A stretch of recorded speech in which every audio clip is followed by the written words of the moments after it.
असलामुअलैकुम हाल ने दोस्तों ने उम्मीद करता सारे ठीक हो सन।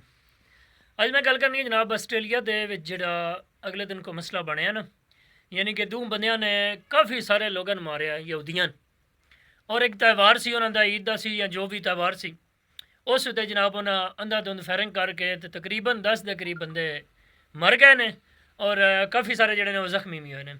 अच्छा हुण गल ये करनी सी कि जिस टाइम हमला हुंदा गया ना उस टाइम जनाब इंडिया तो इसराइल या और जोड़े भी साढ़े मुखालफ ने ना उन्हें जनाब शुरू कर दिता है कि जोड़े हमलावर ने ये पाकिस्तानी ने। पहली तो चीज़ है ना तहकीक की थी, ना जनाब उन्होंने बारे को पुछ हुई, ना गुछ हुई, ना पता चलिया, ना रौला ना रपा, वो जनाब की है पाकिस्तानी। अच्छा उस तो बाद ये कि उन्होंने ना एक का ना नवीद सी, दूसरे का जो भी ना सी, उस दे वाले दे नाल अक्सरीयत यही जानती है कि वह मुसलमान आन। लेकिन इस तो अगली गल किसी ने नहीं पता कि मुसलमाना हमला किया तो रोकिया उन क्या मैं ये भी तुहानूं दसदा चला कि जिहड़ा उस बंदे ने रोकने वाला है ना, हमलावर नूं फदने वाला जिहड़ा बंदा आई वह भी मुसलमान है। हमला करने वाला भी मुसलमान, हमला जिहड़ा रोकने वाला भी मुसलमान।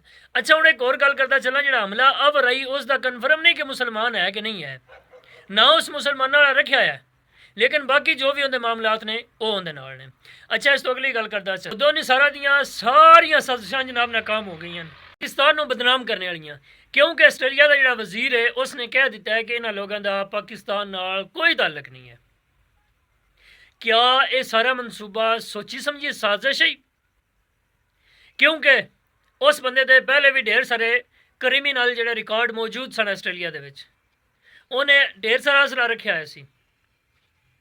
क्या पाकिस्तान वास्ते या और किसी ममालिक इस्लामी वास्ते एक साजिश रची गई है?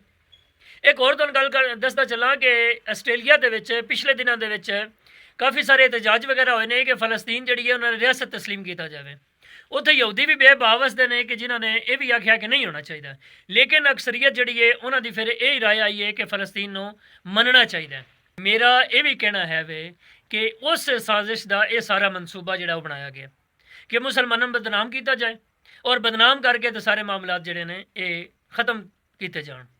बहरहाल अल्लाह पाक मेहरबानी फरमाए, अल्लाह पाक पाकिस्तान की हिफाजत फरमाए तो पाकिस्तान के जिहड़े मुखालफ ने, जिहड़े दुश्मन ने, अल्लाह पाक उन्होंने नेस्त तो नाबूद फरमाए। सियाने बन जाओ, जिहड़े भी पाकिस्तान के खिलाफ साजिशां कर रहे हो, चाहे अपने हो तो चाहे बेगाने हो, सियाने बन जाओ। एक वक्त तो जरूर आना है, भावें अपने इत्थों दे ने, इत्थों दे पाकिस्तान के खिलाफ साजिशां करने वाले ने या बाहर दे ने, एक दौर जरूर आएगा कि जदों कोई ना कोई उन्होंने गिरेबान नहीं बल्कि आहो आहो कर देगा। अल्लाह पाक खैर फरमाए। इजाज़त दो, इंशाल्लाह फिर मिलांगे नवी वीडियो के नाल। पाकिस्तान जिंदाबाद।